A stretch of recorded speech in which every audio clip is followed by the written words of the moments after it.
So, what are your personal qualities that you think have been uniquely valuable as you've Mhm. gone on this entrepreneurial journey? Mhm. I think I've had a lot of experience working in jobs where I've had a lot of experience working in jobs where I do customer service. I think that is like in this business, like customer service is like number one Mm. because like we talked about in previous episodes, like for the most part, most people can do like good enough quality photos. Mm. Um, and so what sets us apart or what sets the successful business apart is offering that customer service, offering like making the client's life easier, whether that's with online booking or whether that's with um, like when they have questions being available, or whether that's with um, just all these different options, or whether that's being their consultant and helping them get in front of the camera. Mm. Um, so yeah, just being like there's customer service and knowing like trying to be part of their team and not just like a Mm. um like a vendor. There's a personal attachment that is being connected. I think so. I think um like a big part of the enjoyment for me for this business is being um like building those relationships, Mm. and especially with like the clients that value me and trust me and I trust them. um like having that friendly relationship and like supporting them if they're doing uh like a fundraiser, go joining them in the fundraiser, like taking um like if they're doing an event, going there and bringing like my wife and daughter. Mm. And so it's more than just like a job. It's like being part of the community and helping agents and small businesses too. Mm. I have noticed that. I didn't expect my social life to become more active when you start becoming a business owner and you start networking. And it's nice because, like, good heavens, after college, I think everyone has that moment where they realize, oh, the friends that I have now, this is all I'm going to get. It's hard to meet people. Mm-hmm. But if you're going out to all these functions, every now and then you meet neat people and you get to work with them. And occasionally you even meet people that you really like. Mm-hmm. And that's a special moment. Yeah. And I think we have the ability to pick and choose. Like we can work with people that we like, and we can kind of, for in some level, pick and choose who we work with. Mm. And just being able to like have that confidence and value in yourself. Yeah. No, it's wonderful. Okay, so inversely, what are some of the personal qualities that if someone does have, they should probably nix media production, entrepreneurship? What are the bad qualities? Mm-hmm. It's an interesting question. I think I'm not sure like the qualities that somebody has. I think because I think most people can do this type of work, but like you really have to focus on, serving the clients. And so if you're somebody that gets stressed out, or like there's some media business owners that have been doing it for a long time in other markets where like if somebody, reaches out wanting help with like how to download the photos or something, and like, that just doesn't understand that level of, like that's part of the job to be supportive, or somebody that, as a business owner, it can be really hard to disconnect. Like nights and weekends, like we're still working. Yeah. And if you're not able to find ways to disconnect and learn how to set up boundaries, then that's probably not a good, being an entrepreneur is probably not a good spot for you, because, then you get burned out really quickly. And yeah. Have you had any personal qualities that have proven to become challenges that you've had to work to overcome in this whole journey? Yeah. So, like I can be very, like very quick to respond, as far as like if somebody texts me or somebody messages me or something, like I can be very quick to like communicate back. And like something that I'm actively working on now is just trying to be like disconnect from social media, because like I can get into that loop of like doom scrolling, or like thinking that it's about work, of like, oh, I'm on real estate, commenting on real estate agents' posts, like that's work. I mean, it can be beneficial and it can be helpful, but like it can be more beneficial to disconnect and unplug. Right. And so like I sometimes have that addictive personality of like, every time I pick up my phone, like automatically go to Facebook or Instagram or something. And I think a lot of us have that challenge. And sometimes like I'll go to Facebook or Instagram and then like hold my phone for like 5 minutes and try to think of like, why did I pick up my phone in the first place? Or even not having a reason to pick up my phone. And so just trying to like manage those like addictive habits. Mm-hmm. No, that's totally fair. Good heavens, it doesn't help when a lot of these platforms are so tailored to kind of trigger those tendencies. Yeah. I know my wife, she had to get rid of TikTok largely for that. Yeah. I don't use TikTok, but I think it like automatically scrolls to the next video every time. And yeah, I didn't realize this, but you can't like search for things normally. Like on YouTube, you can look for topics. You can't do that on TikTok. Huh. I probably shouldn't be admitting this as someone who does partly do social media marketing for folks, but I don't know, I think the Luddites and the Amish were right. Technological advancements were wrong. Yeah. I mean, I've gotten the majority of my business through Instagram, which is great. And like every time I do a video, like I'll post it on Instagram, and I've gotten clients who've seen a video I did for an agent and they're like, oh, I want a video like that too, which is great. I think it's just helpful to have boundaries and just know that like there's a value to doing these kind of services, like being on these platforms. But also like a lot of us have heard, like if you're not paying for the product, then you are the product. Yeah. Your time is the product where you're being sold ads. So yeah, no, it's a little bit insidious at times. Okay, so let's talk about people who are just entering the field. You got your newbies. As someone who's gone through the newbie phase and has come out of it and has done well for himself, what tips or advice would you offer the new starters? I would just say, like, it's going to be hard at the beginning. And I guess what helped me get through it was having like the Facebook community. I didn't do coaching back then, but like having the Facebook community, having people that are in the field for real estate media, like it's more so people that are outside your service area that are not going to be your competitors or people that offer the same services in the same area. So one thing that helped me was like I posted in the Facebook group that I'm in, like that I'm, newer to the business, like need help finding a video editor or a photo editor, or like how to hire a, virtual assistant, this kind of stuff. And I had somebody reach out to me and kind of show me their workflow and how that works. And so I guess just leaning on others that are a few steps ahead of you, that helped me. And something that I try to do with other people that reach out to me is try to help support them and give them some ideas on like what was successful. So when you say like Facebook groups, are these just like photographers in such and such area? Like, is that the names of these kinds of groups? Yeah. So one of the groups is real estate photography, the Facebook group. You got to be careful with that one because there's a lot of trolls in there. And so like I'm very cautious about posting in that group where, like a lot of times people will ask the same things like every week or something. Like somebody else will ask like, do you have a virtual assistant you'd suggest, or like who's a video editor or photo editor or stuff? So it gets really, boring and distracting. And then the coaching program I'm in is called Real Estate Photographer Pro. So if you're interested in doing that, let me know and I can help with some information about coaching, stuff like that. But that one's a much more supportive group because like there is actually like an administrator, like there's, a guy that helps people with the group and he's like the brand of the coaching program. And it's more supportive. People are more friendly. Like you can ask questions and like you're not going to get trolled.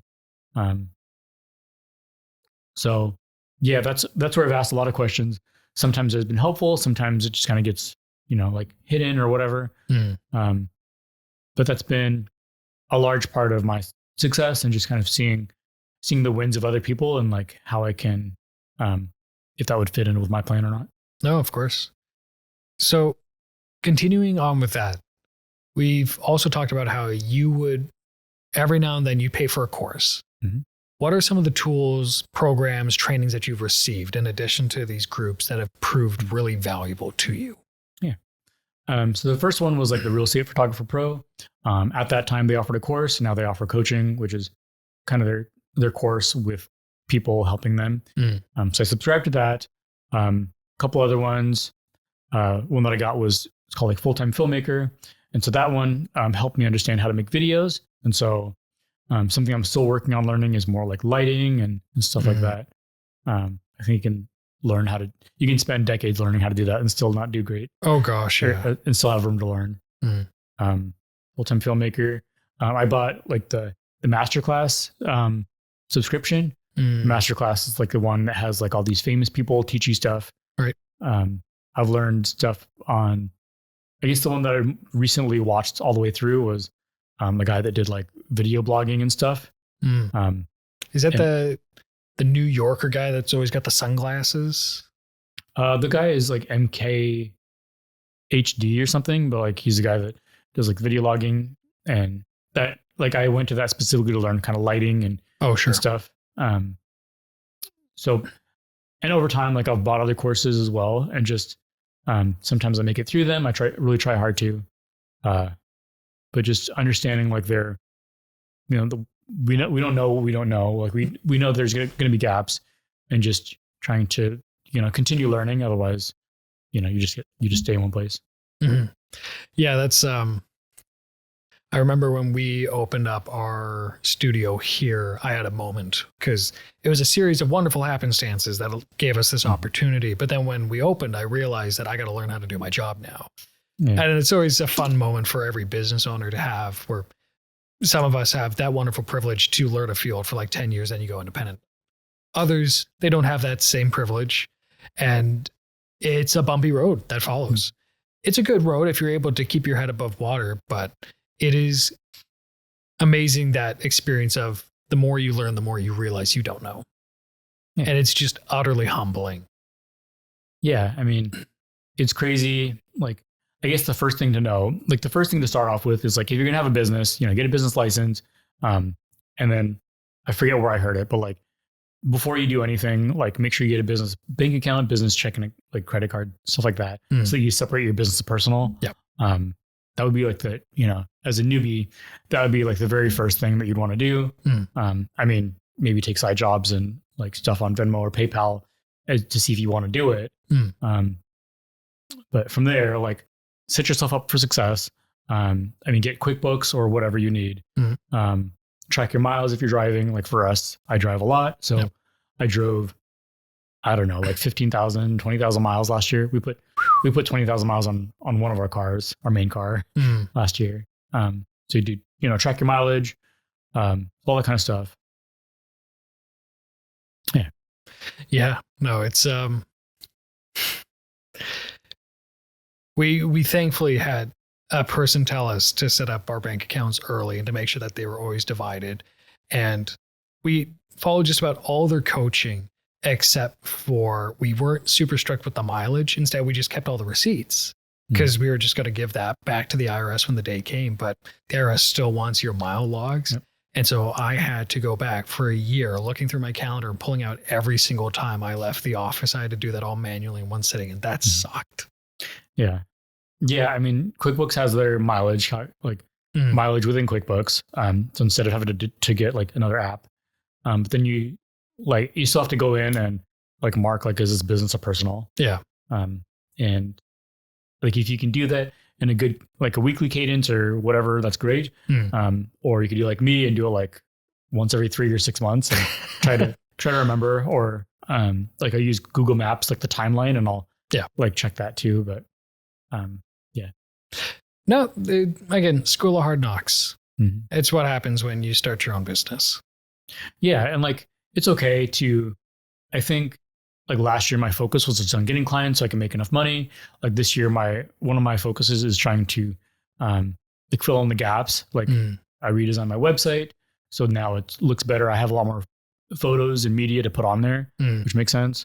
Like I'm working on getting a bookkeeper now, so that instead of me trying to do bookkeeping myself, like just pay whatever the couple $100 a month is for bookkeeping. Yeah. Yeah. So I think, as time goes on, like as you keep leveling up, keep growing your business, like, just filling in the cracks from there. So this will probably be our last question, but with that whole leveling up, keeping up to date with what you have to stay afloat in this changing market, what kind of mindset have you had to learn to adopt to do all this? I think the mindset, so I drive a lot and I listen to audiobooks a lot, along with like the group calls and stuff like that. And the mindset that has helped me is just, like continue learning. So I think if I was to boil it down, like the mindset you have to have is continue learning and continue being open to like just evolving. And so like for me, what's going to happen next, I assume, like as I've kind of built this business and people are following me and people are fans of my work, is like I'm getting booked out and too busy to do all the jobs myself. And so like my vision is for like next year or so to like hire a photographer or somebody else to help me. And with that comes a change in like leadership. And so instead of like just managing myself and like my virtual assistant, like I'll have to manage an employee, which is not something that I intended on doing like when I like a decade or so ago. But to grow the business and to be able to service clients, like that's like what is the next step. And so going along the theme of like, you don't know what you don't know. Like I didn't know 2 years ago that I would need to like be able to manage people. But just continue learning and like, it's just a new skill, like figuring out how to hire somebody, figuring out how to like manage an employee, right? That kind of stuff. Okay. So on that note, I'm going to put you on the spot. Can you give me like top 3 or 5 books for business that are must reads? Yeah. So a couple that I listen to are like, number 1 would be like Buy Back Your Time by Dan Martell, I think. And then number 2 would be like The Pumpkin Plan or like his series of books. His name is like Mike Michalowicz. And so I'm implementing he's got a book called Profit First. So I'm implementing his Profit First. I've done that since the beginning of the year or so. And then like Building a Story Brand is a good one. He's got so the author's name is Donald Miller. He's got the Building a Story Brand, and then he's got like Build a Small Business, which takes the same idea of just like expanding out, all these different levels of, marketing and sales and all this kind of stuff. And just lots of podcasts. Any specifics? So there's real estate photography themed podcast that I listen to. And then Donald Miller has his own podcast that I've started listening to, which I'm getting into. But for like real estate photography, there's one called like Spiro, Spiro business podcast, which comes on every week. There's one called Upmarket podcast, which is about the business. And then there's one from a pair of people. One person's in Seattle, the other person's in like New England, and they have a podcast called Shooting the Shit. And so just a lot of like I like to collect information from a lot of different sources and then like filter through what would work well for my my business, and just get a lot of perspectives that I can implement. That was good. Always learning. It's what you got to do. Yeah.